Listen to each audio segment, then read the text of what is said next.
በቀጥታ ስርጭት የመመሪ ዝግጅታችን ተጀምሯል። ከአሁን ሰዓት ጀምሮ እንግዲህ እስከ 11 ሰዓት ድረስ አብረን ቆይታ እናደርጋለን። ተማሪዎች ዛሬም እናንተ የምትማሩባቸው የምትሳተፉባቸው 5 የአማርኛ ጥያቄዎች ተዘጋጅተውላችኋል።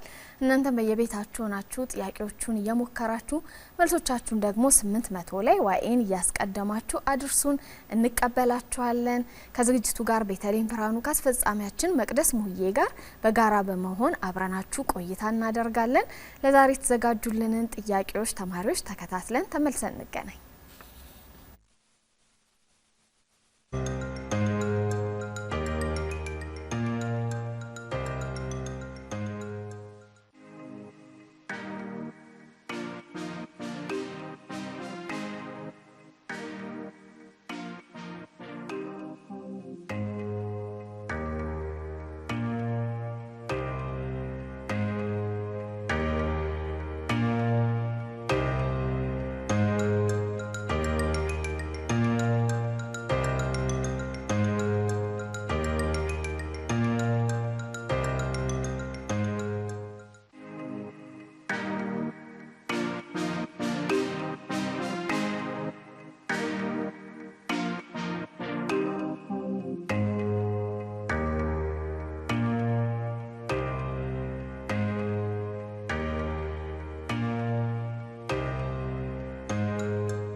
ተማሪዎች ለዛሬ የተዘጋጁልንን 5 የአማርኛ ጥያቄዎች ተከታትለን ተመልሰን ተገናኘን። እንግዲህ የዛሬዎቹ ጥያቄዎች ከ7ኛ ክፍል ጀምራችሁ የ8ኛ ክፍል ተማሪዎችም የ9ኛ ክፍል ተማሪዎችም ልትመልሷቸው የምትችሏቸውን ጥያቄዎች ነው መምህር አዘጋጅታለን እዚህ የተገኘችው። ስለዚህ ተማሪዎች በየቤታችሁ ሆናችሁ ጥያቄዎቹን እየሞከራችሁ መልሶቻችሁን ደግሞ በ800 ላይ ዋይኤን እያስቀደማችሁ የጥያቄውን ተራ ቁጥርና የሞከራችሁትን መልስ አድርሱን። መልሶቻችሁን እንቀበላለን። እናንተንም በስልክ መስመራችን ላይ ያስገባን አብረን ጥሩ ቆይታ እናደርጋለን። ተማሪዎች እናንተ ሙከራችሁን እስከምታደርሱን ድረስ ደግሞ እኛ የዛሬዎቹን ጥያቄዎች አዘጋጅታ እዚህ ከተገኘችው መምህርት ጋር እንተዋወቃለን። ጥቂት ቆይታዎችን እናደርጋለን። አብራችሁን ሁኑ። መምህር እንኳን ደህና መጣሽ። እንኳን ደህና ቆየሽ።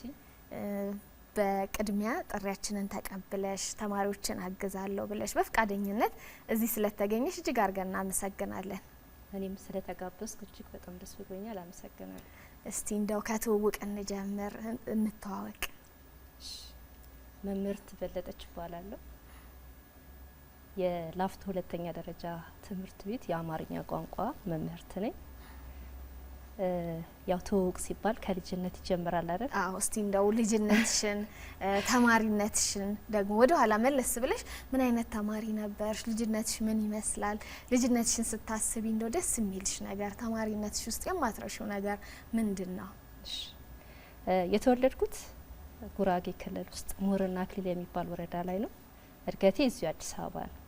የመጀመሪያ ደረጃ ትምህርቴንም የተማርኩት ፊት አውራሪ ላቃ አድገህ ትምህርት ቤት ሲሆን ሀይ ስኩል ወይም ደግሞ 9ና 10ን የተማርኩት ደግሞ ሰዲል ለኢትዮጵያ የሚባል ትምህርት ቤት ነው።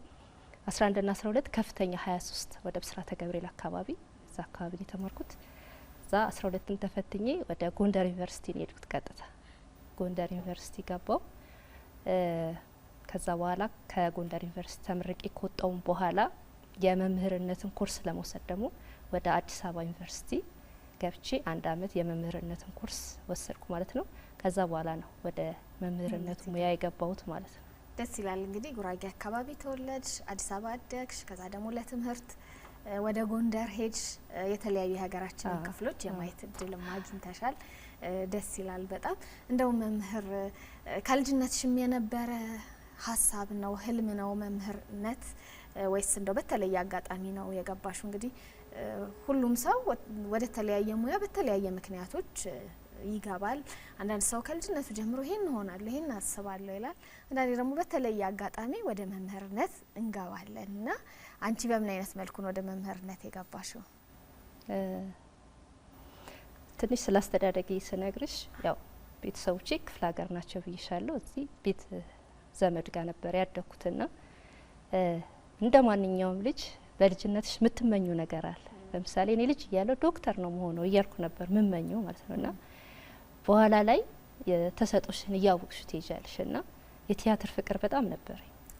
እዛም በነበርኩበት አካባቢ ወጣት ማዕከል ሰራ ነበረ። የተለያዩ ቲያትሮችንም በቡድን ሰርተን አቅርበናል። ኳስም እጫወት ነበር። ለትምህርት ቤቶች ሀይ ስኩልም እያለሁ ኤሌመንተሪም እያለሁ ኳስ እጫወት ነበረ። ይሄም አቋም የመጣው በዛ ነው። በስፖርት የዳበረ ነውና ለቲያትሩ ያለኝ ፍቅር ያው ቀስ እያለ ቲያትሩን የመማር ፍላጎቴ እየጨመረ መጣ ማለት ነውና ወደዛ አዘነበልኩ። 11ን ራሱ ወደ ሶሻል ስገባ እሱን አስቤ ነበር የገባሁት። ቲያትሩን መማር አስቤ ነበረ።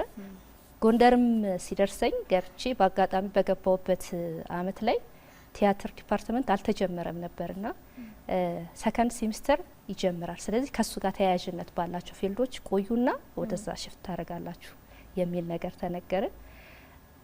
እየተማርን ትምህርቶቹ በጣም ነበር ደስ የሚሉት። ስነ ጽሁፍን ያካተተ፣ ስለ ቋንቋ አጠቃላይ እውቀት ያካተተ ማለት ሁሉም ትምህርት ቋንቋውን መሰረት ያደረገ ነው። የትኛውንም ትምህርት የምትማሪው ቋንቋውን መሰረት አድርገሽ ነውና ዋናውን ቤዚኩን ነው እኮ ያስኩት። ስለዚህ ነገር በቂ እውቀት ካለኝ ሌላውን መስራት አይከብደኝም፣ ሌላውን ማድረግ አያቅተኝም።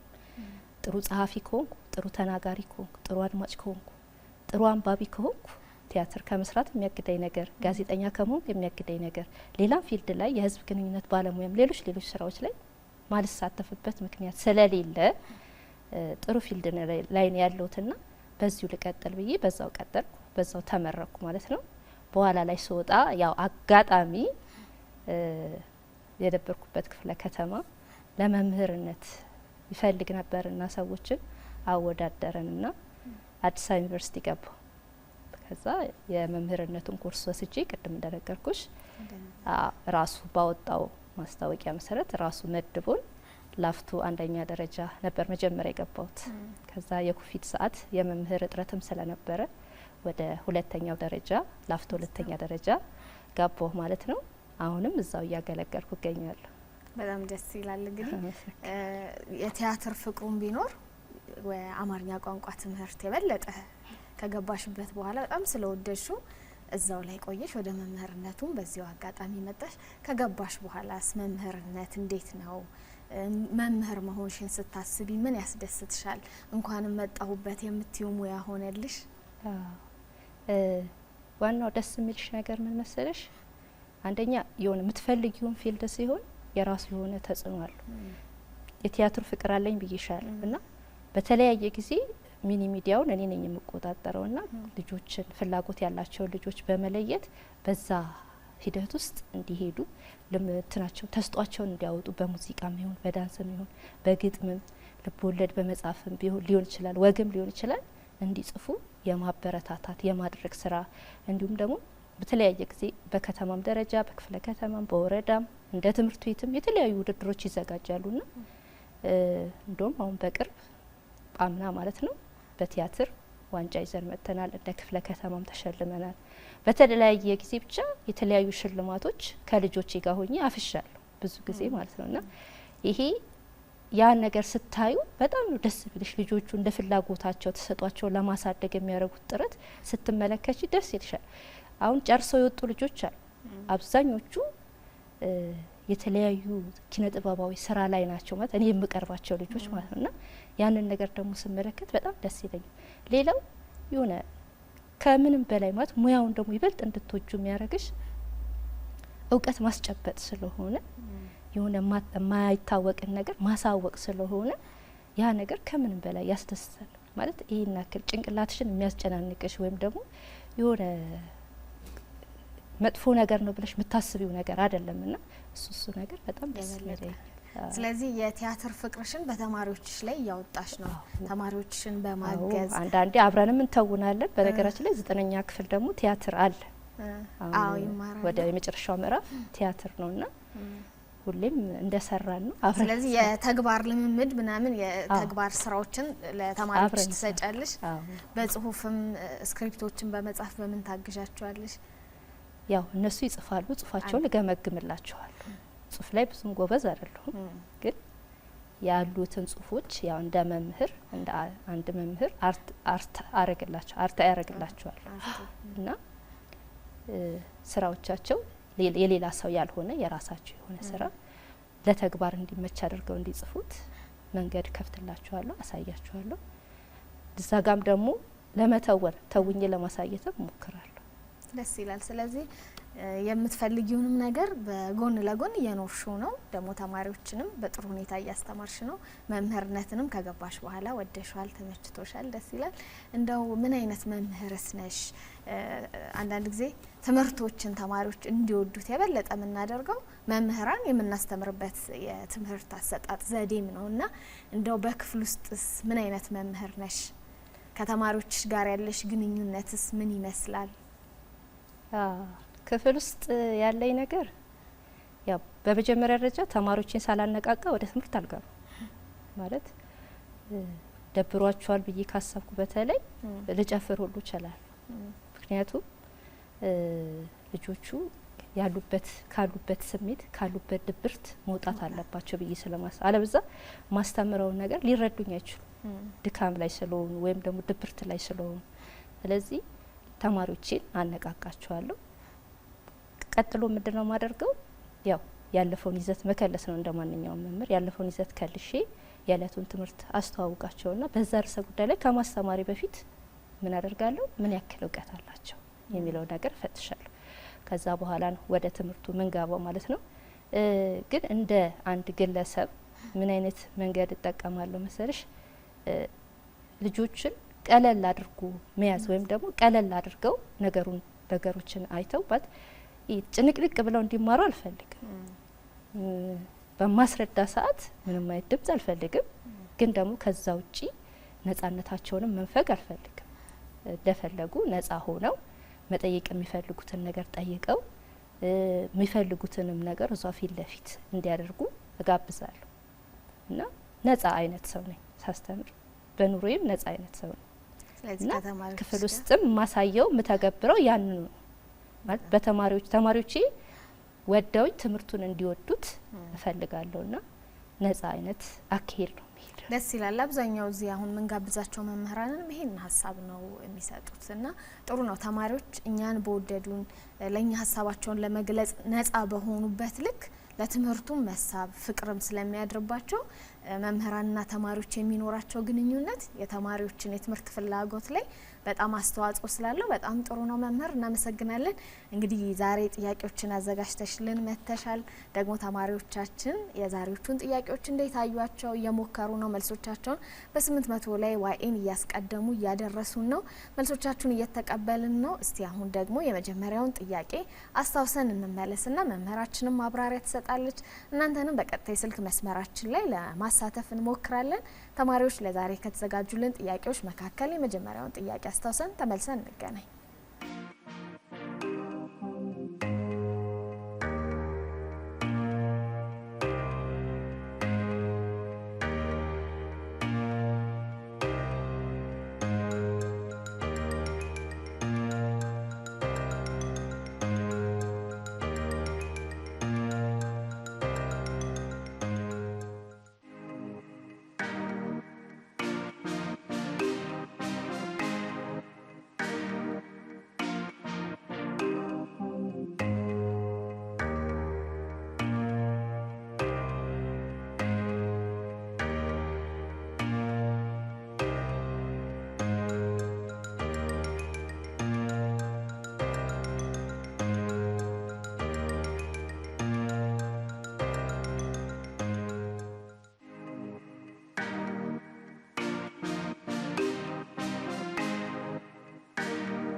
ተማሪዎች የመጀመሪያውን ጥያቄ አስታውሰን ተመልሰን ተገናኘን። ስልክ መስመራችን ላይ ደግሞ ይህንን ጥያቄ ለመመለስ ተማሪ ያለን። ሄሎ ሄሎ፣ ጤና ይስጥልኝ። ጤና ይስጥልን። ማን እንበል? እኔ ናታኒ ስንታየው ይባላል። እሺ ናታኒም እንዴት ነህ? እግዚአብሔር ይመስገን። የስንተኛ ክፍል ተማሪ ነህ? የስድስተኛ ክፍል። በጣም ደስ ይላል። መምህራችን ከሰባተኛ ክፍል ጀምሮ ያሉ ተማሪዎች ይመልሳሉ ብላ ነበረ። የስድስተኛ ክፍል ተማሪም እየሞከርክ ነው። በጣም ደስ ይለናል። የዛሬው ጥያቄ እንዴት ነው? አይ በጣም ቀላል ነበረ። በቃ መምህራችሁ አየ ለእናንተ አድልታ ቀለል ያሉትን ነው ዛሬ ያመጣችሁ። እሺ መመለስ ትችላለህ የመጀመሪያውን ጥያቄ? የመጀመሪያው ጥያቄ ከሚከተሉት ውስጥ ስለዚህ ጋር አስተዋጽኦ ትክክል የሆነው ሀሳብ የቱ ነው ይላል። መልሱ በሁሉም ነው። ምክንያቱም አላማን ግልጽ ለማድረግ አላማን ግልጽ ለማድረግና ሀሳብን ከአላማ ጋር ለማዛመድ ያግዛል ሲል እዚህ ጋር ደግሞ እንደምናውቀው የምንጠቀመው አንቀጽ ላይ ነው። ስለዚህ ይህን ነገር እንድናሟላ ያደርጋል። ድርሰት ከመጻፍ በፊት የሀሳብ ቅንጅትን ለማየትና ለማስተካከል ይጠቅማል ይላል። ልክ እንደዚህ በአንቀጽ ላይ ያሉ ነገሮችን እንዳንሳሳት ይጠቅመናል። ጽሁፍ በሚጻፍበት ጊዜ ከዋናው ሀሳብ እንዳንስተናገድ ይረዳናል ለሚለው ይሄ ደግሞ ዋናው የዲጋር ጥቅሙ ስለሆነ መልሱ ሁሉም ይሆናል ማለት ነው። በጣም ጎበዝ ናታኒ። መምህራችን ጥሩ አድርጎ መልሷል አይደለ? በጣም አሪፍ ነው። የምትይው ነገር አለ? ናቲ በርታ ማለት ትችያለሽ ናቲ። የስድስተኛ ክፍል ተማሪ ነኝ ብሏል። ያው ዝግጅት ይጠበቅበታል። እንዴት እንደሚያጠና እስቲ ይንገረን። እስቲ ለሚኒስትሪ እንግዲህ ዝግጅት ይጠበቅበታል። እንዴት ነው የምታጠናው ብለሃልሽ መምህር? የጥናት ሰዓቴ በፕሮግራም በማውጣት ከአባቴ ጋር አጠናለሁ። ስለዚህ በቂ ዝግጅት እያደረክ ነው። አዎ በጣም እናመሰግናለን። ስለዚህ እኔ ደግሞ አንድ የቤት ስራ ልስጣ። እሺ ምን ታረጋለህ መሰለ ከመጀመሪያው ሴሚስተር ጀምሮ ያለው ወይም ማለትም ከመስከረም ጀምሮ ያለውን ሙሉን ጥያቄ ታወጣና ምርጫ ማለት ነው ያው ምርጫ ስለሆነ የምትጠየቁት እስከ መጨረሻው ድረስ ያለውን የምርጫ ጥያቄ ያውጣና ለጓደኞችህ ባገኘው ክፍት ሰዓት ለጓደኞችህ ጠይቃቸው። እነሱ ስትጠይቃቸው አንድም እውቀትህ እየዳበረ ይሄዳል። ሁለተኛ ነገር ደግሞ ያላወቅከውን ነገር እዛ ፊት ለፊት ስትወጣ ጭንቅላት ውስጥ ሴቭ እየሆነ ይመጣልና ለጓደኞችህ ጥያቄ ጠይቃቸው። እሺ እሺ ሰምተሃላ? መምህራችን ጥሩ ያጠናን ዘዴን ነው የነገረችን። ለዝግጅት የሚያግዝህን ነው ላንተ ብቻ ሳይሆን ለሌሎች ተማሪዎችም ጥሩ መልእክት ስለሆነ መምህርንም እናመሰግናለን። ናታኔም ስለደወልክ ስለተሳተፍክ በጣም እናመሰግናለን። በዚሁ ቀጥል። እሺ እሺ መልካም ጊዜ። እሺ ቻው።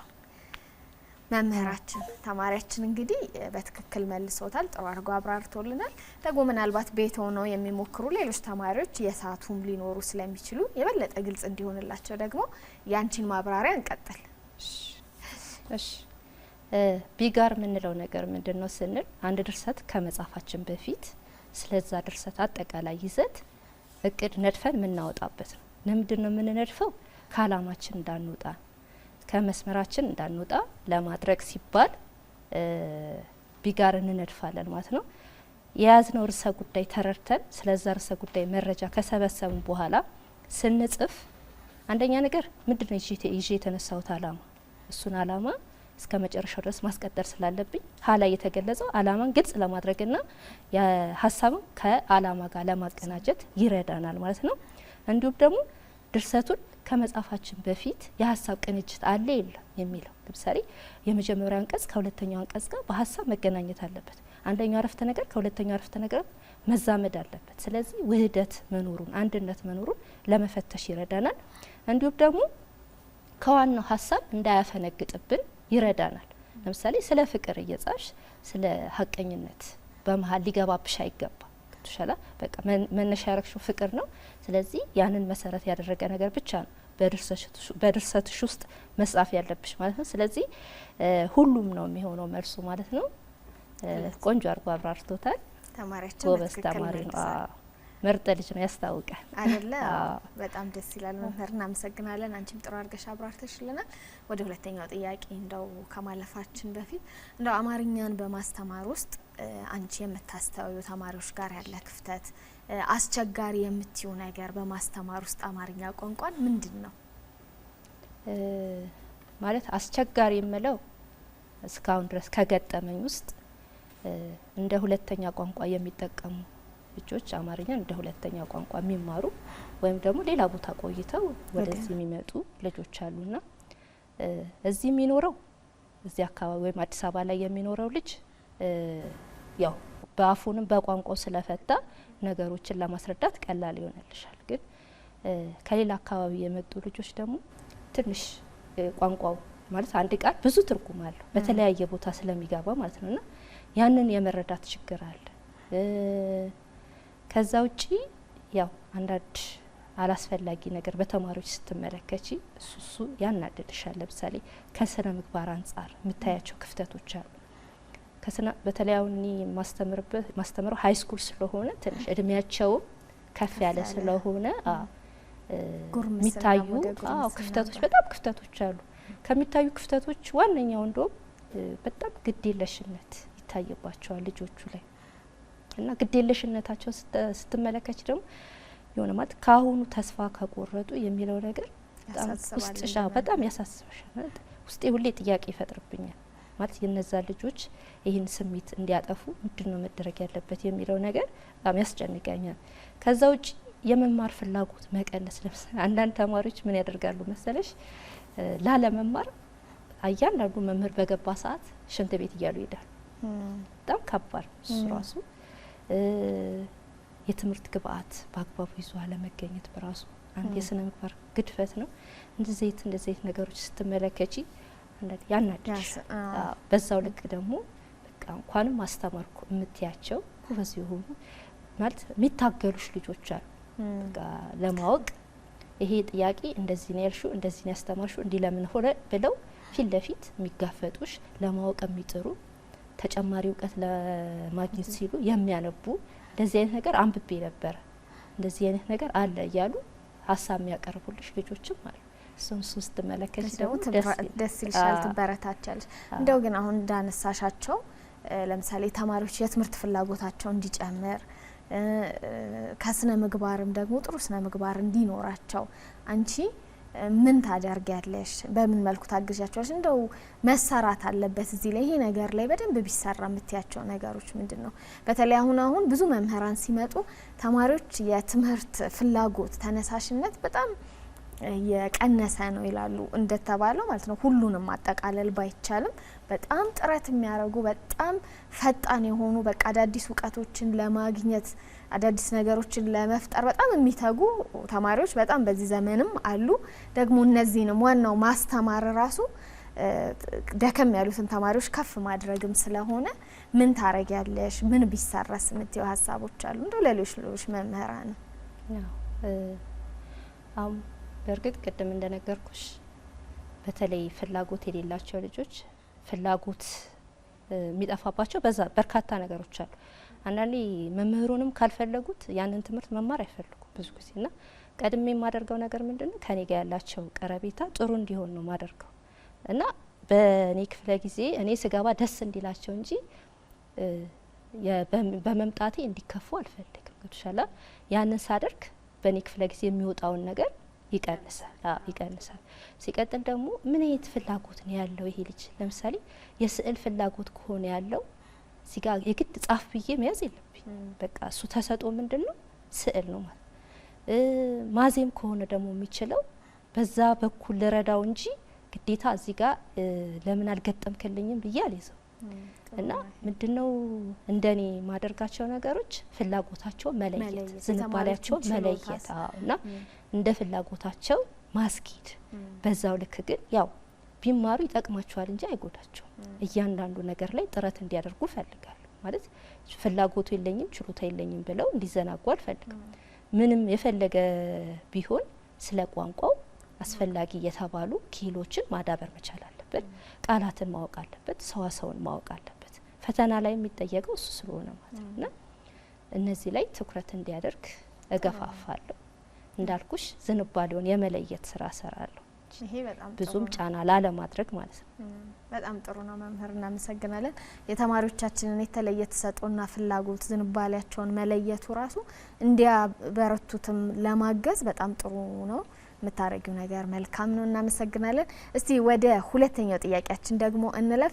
ተማሪዎች ለዛሬ የተዘጋጁልንን የአማርኛ ጥያቄዎች እንግዲህ እናንተም እየተከታተላችሁ መልሶቻችሁን በ800 ላይ ዋይኤን እያስቀደማችሁ እያደረሳችሁን ነው። ደስ ይለናል። አብራችሁን መሆናችሁን ማረጋገጫችንም ጭምር ስለሆነ አሁንም ተሳትፏችሁን ቀጥሉ። የሁለተኛውን ጥያቄ አስታውሰን ተመልሰን እንገናኝ።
ተመልሰን ተገናኘን ተማሪዎች። አሁንም በቀጥታ የስልክ መስመራችን ላይ ጥያቄ ለመመለስ ተማሪ ያለችን ተማሪያችንን እንተዋወቅ። ሄሎ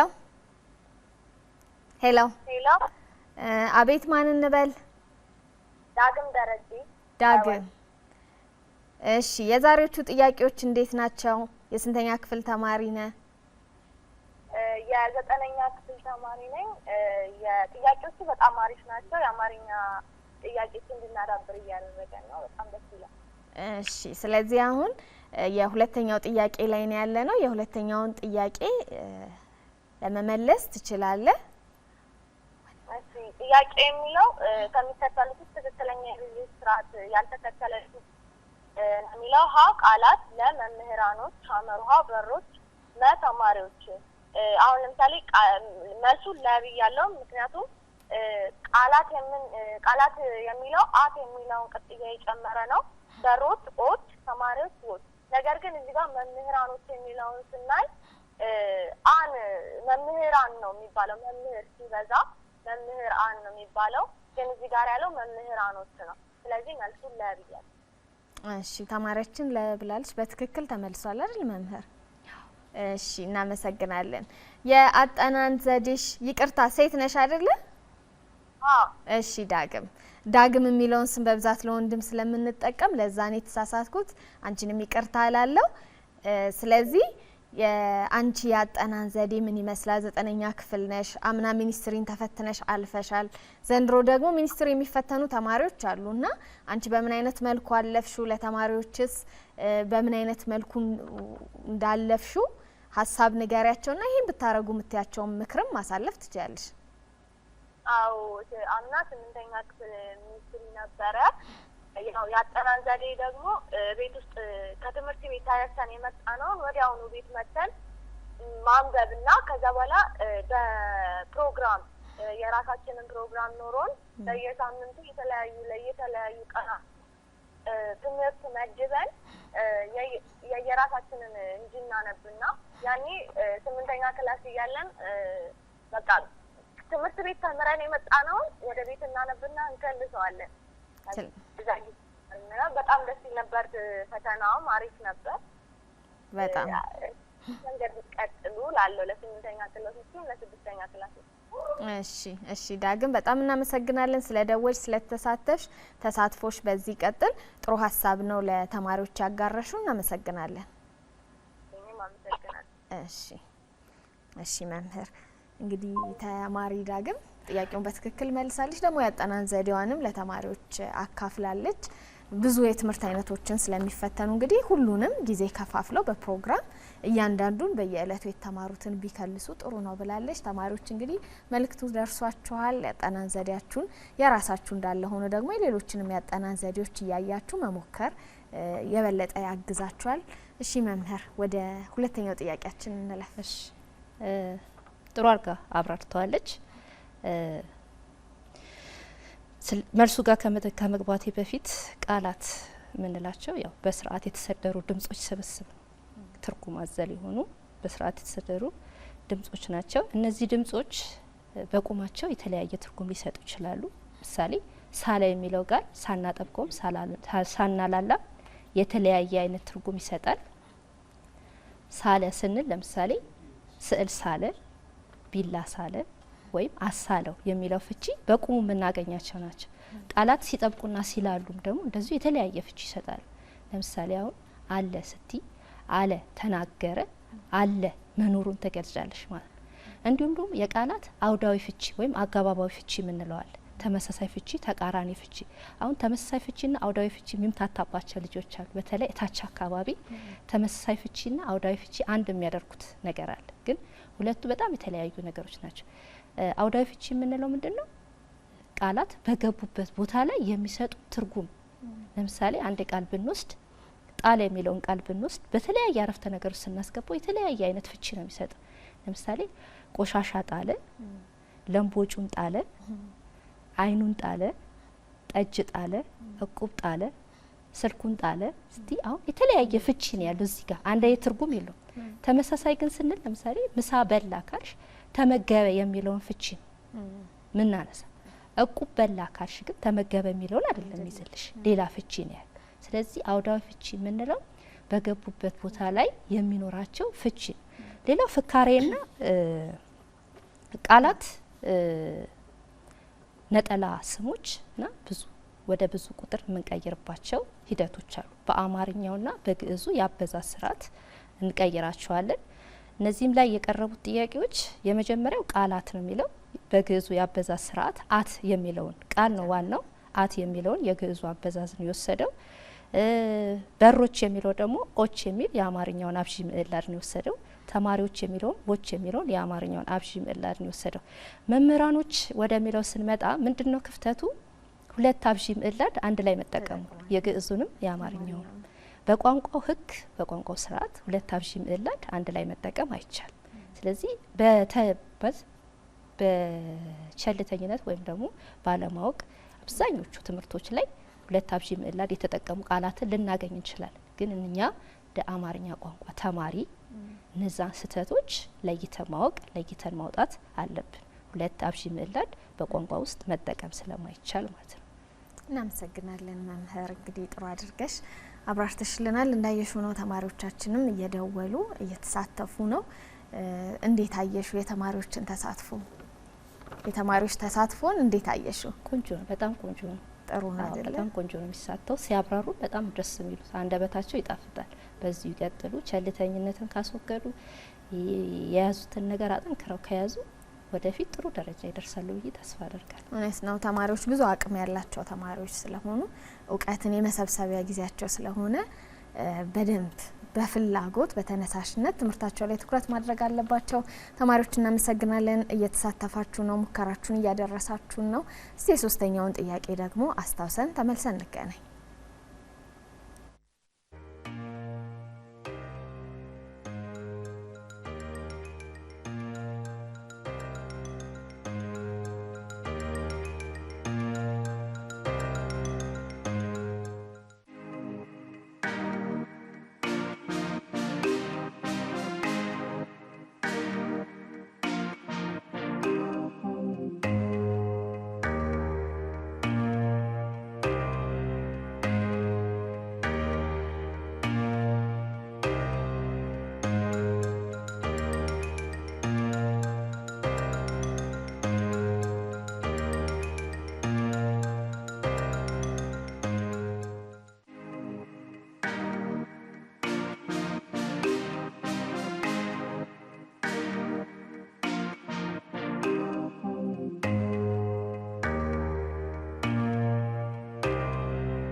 ተማሪዎች የሶስተኛውን ጥያቄ አስታውሰን ተመልሰን ተገናኘን። መምህር ወደ ማብራራቱ እንለፍ የሶስተኛው ጥያቄያችንን። አዎ ትንሽ ከበድ ብሏቸዋል መሰለኝ። ይሞክራሉ በእርግጥ ተማሪዎች። እሺ ከሚከተሉት ውስጥ የቋንቋ መሰረታዊ ባህሪ የሆነው የቱ ነው የሚለው ነው ያለው። ዓለም ላይ የሚገኙ ቋንቋዎች በሙሉ የጋራ የሚያደርጋቸው የተለያዩ ባህሪያቶች አሉ። ከነዚህ ባህሪያቶች ውስጥ አንዱ ዘፈቀዳዊነት ነው። ዘፈቀዳዊነት ማለት በስያሜውና በተሰያሚው መካከል ምንም አይነት ተፈጥሯዊ ግንኙነት የለም። ህብረተሰቡ ተስማምቶ ይሁነኝ ብሎ ሰጥቶት ነው እንጂ ተፈጥሯዊ የሆነ ግንኙነት የለም። ለምሳሌ ይሄ ወረቀት ሌላ ስያሜ ብንሰጠው ይዞታውን አይለቅም። ስለዚህ ተፈጥሯዊ የሆነ ግንኙነት የለውም ማለት ነው ከዛ ነገር ጋር። ተዋዋሽነት ደግሞ ስንል ዓለማችን ላይ ንጹህ የሚባል ቋንቋ የለም። ቋንቋዎች እርስ በራሳቸው በተለያዩ በንግድ፣ በቴክኖሎጂ፣ በስልጣኔ መስፋፋት በተለያዩ አጋጣሚዎች እርስ በርስ ይዋዋሳሉ። ስለዚህ ቋንቋዎች እርስ በርስ ይዋዋሳሉ፣ የሁሉም ባህሪ ነው። ምሉእነት ደግሞ የምንለው ቋንቋ አንድ ቋንቋ የራሱን ባህል መግለጽ እስከቻለ ድረስ በራሱ ሙሉ ነው። ይሄ ቋንቋ ትንሽ ነው፣ ይሄ ቋንቋ ትልቅ ነው የሚባል ነገር የለም። ብዙ ተናጋሪ ስላለው ትልቅ፣ ትንሽ ተናጋሪ ስላለው ትንሽ አይባልም። ምክንያቱም ባህሉን ወጉን መግለጽ ችሏል ማለት ነው። ስለዚህ መልሱ ሁሉም ነው ማለት ነው። ሁሉም የሚለው የቋንቋን ባህሪዎች የሚገልጹ ናቸው ሁሉም ማለት ነው። የተነሱት ምርጫ ላይ የተነሱት ሁሉም የቋንቋን ባህሪ የሚገልጹ ስለሆኑ መልሱ ሁሉም ነው ማለት ነው። እናመሰግናለን መምህር። እንግዲህ ሰዓታችንም እየሄደ ስለሆነ ነው ብዙ ሀሳቦችን እንድናነሳ እንፈልጋለን፣ ግን ሰዓትም ስለሚገድበን ነው። ለተማሪዎቻችን ደግሞ የአራተኛውን ጥያቄ እናስታውስና ደግሞ በስልክ መስመራችን ላይ ተማሪዎችንም ለማሳተፍ እንሞክራለን። መምህራችንም ደግሞ እንዲሁ ማብራሪያውን ትቀጥልልናለች። ተማሪዎች ለዛሬ ከተዘጋጁልን የአማርኛ ጥያቄዎች ውስጥ የአራተኛውን ጥያቄ አስታውሰን ተመልሰን እንገናኝ።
ተማሪዎች አራተኛውን ጥያቄ አስተውሰን ተመለስን። ተማሪ ያለን ተማሪያችንን እንተዋወቅ። ሄሎ ሄሎ፣ ማን እንበል?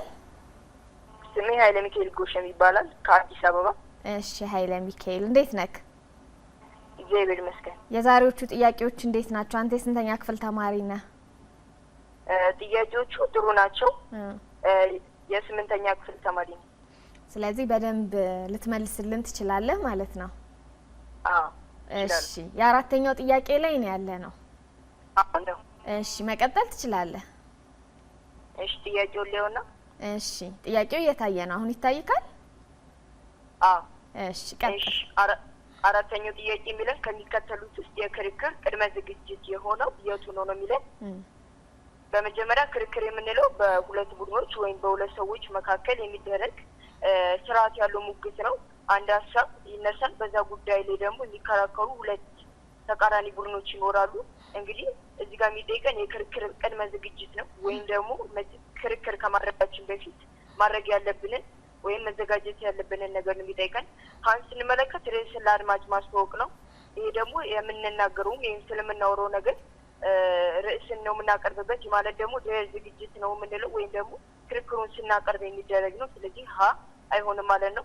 ላይ ደግሞ የዳኛውን ውሳኔ በጸጋ መቀበል። ይሄ ደግሞ የመጨረሻ ላይ ያን ሀሳብ አቅርበን ውጤት ወይም ደግሞ ሀሳባችን ተቀባይነት አለው ወይም የለውም ብለን ስናረጋግጥ የሚደረግ ይሄም ደግሞ አቀራረብ ላይ የሚካተት ነው። የተሰጠንን ጊዜ በአግባቡ መጠቀም ይሄም ሀሳባችንን ስናቀርብ የተሰጠንን ጊዜ በአግባቡ መጠቀም ይሄም ካቀራረብ ነው የምንይዘው። መግን ስለ ርዕሰ ጉዳዮቻችን መሰብሰብ ነው። ይሄ ማለት ደግሞ ቅድመ ዝግጅት በመሆኑ ርዕሰ ጉዳዮችን የምንከራከርበት ርዕሰ ጉዳይ ቀድሞ መረጃ በዛ ጉዳይ ላይ መረጃ በመሰብሰብ የምናካሄዱ ስለሆነ መልሱ ነው ማለት ነው። በጣም እናመሰግናለን መምህር። ተማሪያችን እንዴት ነው? በጣም አሪፍ አድርጎ ነው የገለጸው። በእውነት ኃይለ ሚካኤል በጣም ጎበዝ ነው። በዚሁ ቀጥል። ጥሩ የሆነ ያገላለጽ ችሎታ አለ። እንዴት ነው ንግግር ላይ ጎበዝ ነህ? ወጥተህ ንግግር ታደርጋለህ? ፕሬዘንቴሽን ምናምን ስታደርግ እንዴት ነው? ሀሎ ሰማክ? ኃይለ ሚካኤል የንግግር ችሎታ ገለጻክ በጣም ጥሩ ነው ብላለች መምህር። እንዴት ነው ክፍል ውስጥ ፕሬዘንቴሽን ስታቀርብ እንዲሁም ደግሞ ወጥተክ ንግግሮችን ሀሳቦችን ለተማሪዎች ታካፍላለህ ሆይ? በጣም ጥሩ ነው ገለጻ ብላለች። እሺ አመሰግናለሁ። አዎ ትምህርት ቤትም ያው የምናደርጋቸው ነገሮች ይኖራሉ። በአንድ ርዕሰ ጉዳይ ላይ ማውራታችን አይቀሬ ነው። በዛ ምክንያት ያው እርስ በርስ በመነጋገርም ሊኖር ይችላል። እርስ በርስ ያው የምናዳበረው ነገር ስለሆነ ትምህርቱም ያግዛቸዋል። አዎ ያግዘናል። መግባቢያ ቋንቋችንም ስለሆነ ለዚህ ይጠቅመናል። በጣም ጎበዝ እናመሰግናለን። እንግዲህ የ8ኛ ክፍል ተማሪ ነህ። አሁን ከፊትህ ሚኒስትሪ ያለ ምን አይነት ዝግጅት እያደረክ ነው? ያው ሚኒስትሪ ተፈታኝ እንደመሆናችን መጠን ያው የ7ንም የ8ንም ስለሚያካትት የ8ንም ትንሽ ገታ አድርገን የ7ንም እያጠና የተለያዩ ጥያቄዎችንም እየሰራን እየተዘጋጀን ነው። በጣም ጥሩ። በዚህ አጋጣሚ ለሌሎች ተፈታኝ ተማሪዎችስ መልእክት አለክ? መልእክቴ ቢኖር በደንብ እንዲያጠኑ ሚኒስትሪ ተፈታኝ እንደመሆናቸው መጠን ለጥሩ ውጤት አምጥቶ ለማለፍ ማጥናት አለባቸው ብዬ አስባለሁ። በጣም እናመሰግናለን ኃይለ ሚካኤል። ጥሩ ማብራሪያ ሰጥተከናል። ጥሩ ሀሳቦችን ለተማሪዎችን ማካፍለሃል። ጎበዝ፣ በዚሁ ቀጥል። እናመሰግናለን። መልካም ጊዜ። እሺ መልካም ጊዜ። አመሰግናለሁ። እሺ ኃይለ ሚካኤል እንግዲህ መምህር ተማሪ ኃይለ ሚካኤል በጥሩ ሁኔታ አብራርቶልናል። ደግሞ የበለጠ ግልጽ እንዲሆን የመምህር ማብራሪያ ደግሞ ግዴታ ነው ለሁሉም ተማሪዎች በሚሆን መልኩ ስለሆነ መምህራን የምታብራሩት ያንቺን ማብራሪያ እንቀጥል። አዎ በእውነት ቆንጆ አድርጎ ነው የገለጸው። የተለየ የምጨምረው ነገር ይኖራል ብዬ አላስብም፣ ግን ያው ነገር ሲደገም ይበልጥ ስለሚገባ ልድገመውና ክርክር የምንለው ነገር ምንድነው? የሀሳብ ሙግት ነው። ምን አይነት የሀሳብ ሙግት ነው? በተመሳሳይ አንድ ርዕሰ ጉዳይ ላይ አንዱ ተቃርኖ አንዱ ደግፎ የሚያደርገው የሀሳብ ሙግት ነው። በሁለት ግለሰቦች ወይም ቡድኖች መካከል የሚከናወነውና ይህን ክርክር ከማድረጋችን በፊት የራሱ የሆነ ቅድመ ዝግጅት አለው። የክርክር ጊዜ ሂደት አለው። ቅድመ ዝግጅቱን ስንመለከት በመጀመሪያ ደረጃ ርዕሱን መገንዘብ መረዳት ያስፈልጋል። ርዕሳችን ከገባን በኋላ ደግሞ በዛ ርዕሰ ጉዳይ ላይ መረጃዎችን መሰብሰብ። መረጃዎችን ስንሰበስብ ከሚዲያ ሊሆን ይችላል፣ ከመጽሐፍት ላይ ወይም ትልልቅ ሰዎች በመጠየቅ ሊሆን ይችላል። መረጃዎችን እንሰበስባለን። የሰበሰብነውን መረጃ ደግሞ በሙሉ አምጥተን አናቀርብም። የሚያስፈልጉንን ምን እናደርጋለን? እንመርጣለን። ከዛ በኋላ በቅደም ተከተል እናደራጅና ልምምድ ወደ ማድረግ እንገባለን። ልምምድ ስናደርግ ጓደኞች ካሉን ጓደኞቻችን ፊት፣ ካልሆነ ደግሞ መስታወት ፊትም ቆመን ቢሆን ልምምድ እናደርጋለን ማለት ነው። ከዛ በኋላ የክርክር ሂደት ውስጥ ደግሞ ስንገባ ራስንና ርዕስን ለአድማጭ ማስተዋወቅ፣ የያዙትን ሀሳብ ሳይፈሩ በቅደም ተከተል ማቅረብ፣ እንዲሁም ደግሞ ተቃራኒ ቡድን የሚሰነዝረውን ሀሳብ ማስታወሻ እየያዙ ለሱ ግብረ መልስ ማዘጋጀት።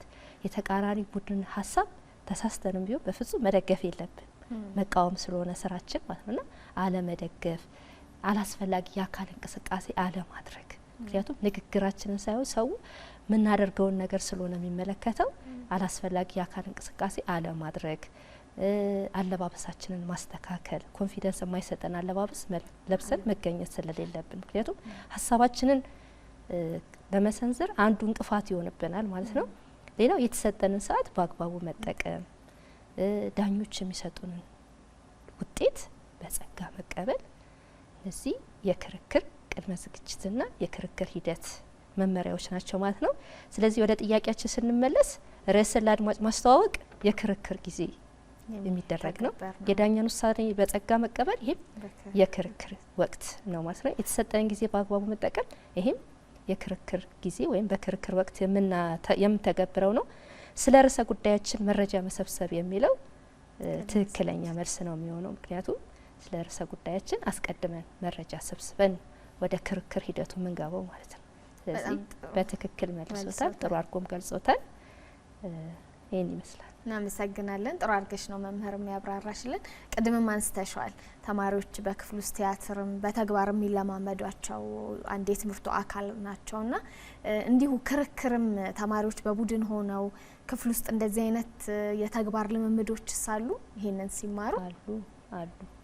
በመሰረቱ ቋንቋ በራሱ ይጋብዛል። ብዙ ጊዜ የንግግር ክህሎትን ለማዳበር በነገራችን ላይ ቋንቋ በራሱ አንድም ጥሩ ተናጋሪ ማድረግ፣ አንድም ጥሩ አንባቢ ማድረግ፣ አንድም ጥሩ አድማጭ፣ አንዱም ጥሩ ጸሐፊ ማድረግ ነውና ከአንደኛ ክፍል እስከ 10ኛ ክፍል ያለው ይዘት ስትመለከቱ እነዚህን 4 ክህሎች ላይ መሰረት ያደረገና ቃላት ሰዋሰው ክፍል ነው ያለው።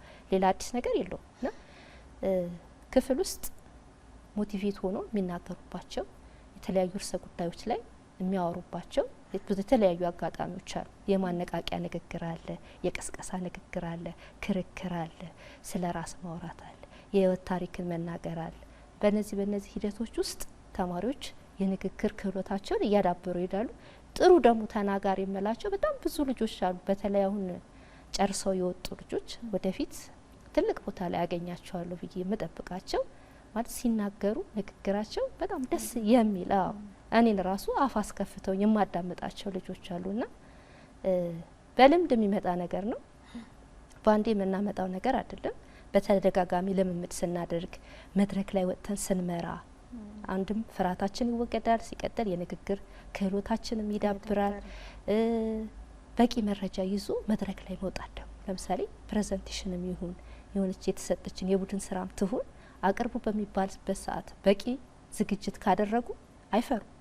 በቂ እውቀት ስላላቸው ማለት ስለሚናገሩት ነገር ስለሚያውቁ ስለዛ ነገር በቂ ማብራሪያ መስጠት ስለሚችሉ እግረ መንገዳቸው አንድ በራስ መተማመናቸው ይጨምራል።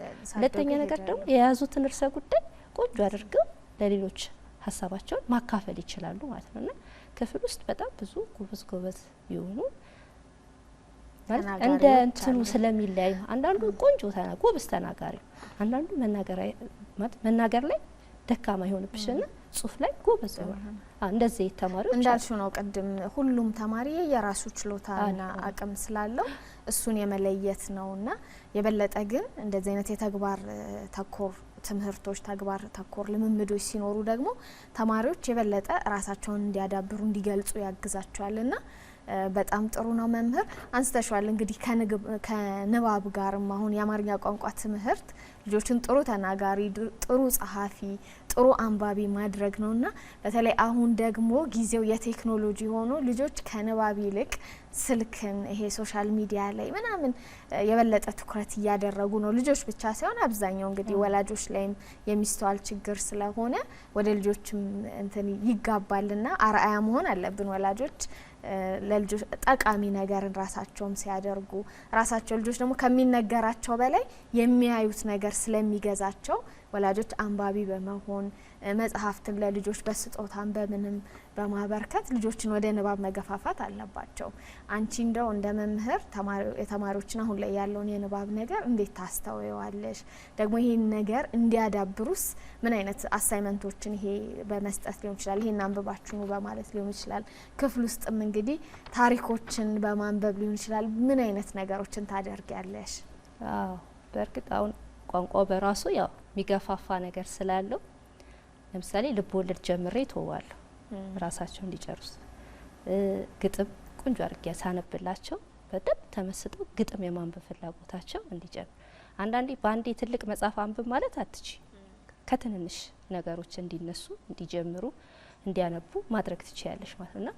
አብዛኛው ጊዜ እኔ ለተማሪዎች የማደርገው ነገር ምንድነው አነብላችኋል አጫጭር ወጎችን አጫጭር ልብ ወለዶችን አነብላችኋለሁና ኧረ ይነበብልን ይሉኛል ብዙ ጊዜና እንድታኔ እኮ ጀመርኩላችሁ እናንተ እንድጨርሱት ታነሳሻቸው ታጓጓቸዋልና አሁን በብዛት ቅድም እንዳልሽው የማንበብ ልምድ ላይ ያው ቴክኖሎጂ እየተስፋፋ ሲመጣ አብዛኛው ነገር ስልክ ላይም ስለሆነ ብዙም ትኩረት እየተደረገበት አይደለም።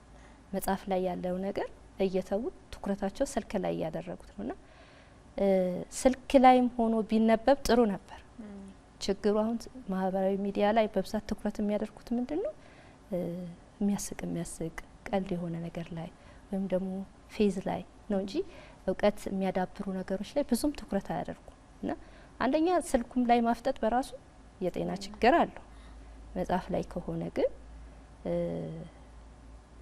ማለት ካለው ብርሃን ጋር ተመጥኖ ስለሆነ የሚያነቡት ይሄን ያክል ችግር የለውም። ሲቀጥል ግን የማንበብ ፍላጎታቸው እንዲዳብር በመጀመሪያ ደረጃ የሚወዱትን ነገር ማንበብ ያለባቸው። ትልልቅ መጽሐፎችን ባንዴ ለማንበብና ለመጨረስ መሞከር የለባቸው። ከተረት መጀመር ይችላል። ከሚያነቡት ከሚያጓጓቸው ነገር ጀምረው ወደ ንባቡ እንዲያተኩሩ ስልክም ላይ ቢሆን ወደፊት ምናልባት እንዳልሽው ዘመኑም እየዘመነ ስለሆነ ሁሉ ነገር ዲጂታል እየሆነ ስለሚመጣ እዛ ላይ ግን ንባብን የሚጠቅማቸውን ትምህርታቸውን የሚያግዝ ሀሳባቸውን የሚያጎለብት ነገር ላይ ትኩረት ቢያደርጉ ጥሩ ነው። መምህር እናመሰግናለን። እስቲ ለተማሪዎቻችን ደግሞ የአምስተኛውንና የመጨረሻውን ጥያቄያችንን አስታውሰናቸው ተመልሰን እንገናኝ።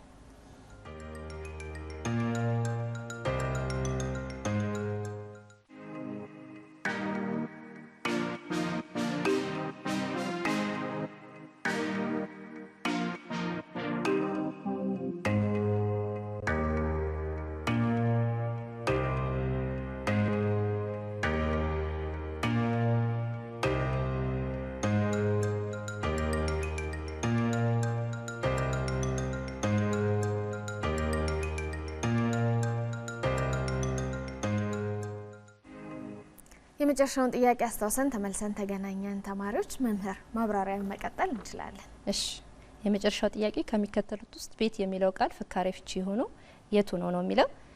ቅድም ስለ ቃላት የተለያየ ፍቺ ስለ መስጠት እያነሳው ነበርና ይሄም ከዛ ውስጥ አንዱ ነው። ሌላኛው የቃላት እማሪያዊና ፍካሬ ፍቺ የምንለው ነው። እማሪያዊ ፍቺ የምንለው የቃላት ቀጥተኛ ፍቺ ወይም መዝገበ ቃላዊ ፍቺ የምንለው ሲሆን ፍካሬ ፍቺ ደግሞ የምንለው ከመዝገበ ቃላዊ ፍቺ በተጨማሪ ያላቸው ሌላኛው ፍቺ ነው። ለምሳሌ እርግብ በራሪ የሆነች የቤት እንስሳ ናት አይደል? በፍካሬ ፍቺዋ ግን እርግብ ስንል የዋህ ደግ የሚል ፍቺ ይዛል እና እዚህ ጋር የቀረበው ጥያቄ ቤት የሚለው ፍካሬ ፍቺ የሆነው የቱ ነው የሚለው። ጣራና ግድግዳ ያለው የሰው ልጅ መኖሪያ የሚለው ይሄው ቀጥተኛ ፍቺው። ከሳር ከቆርቆሮ ሊሰራ የሚችል ይሄ ቀጥተኛ ፍቺው ነው። ትዳር ወይም የሰው ልጅ ጠቅላላ ኑሮ የሚለው ግን ፍካሪያዊ ፍቺው ነው ማለት ነው።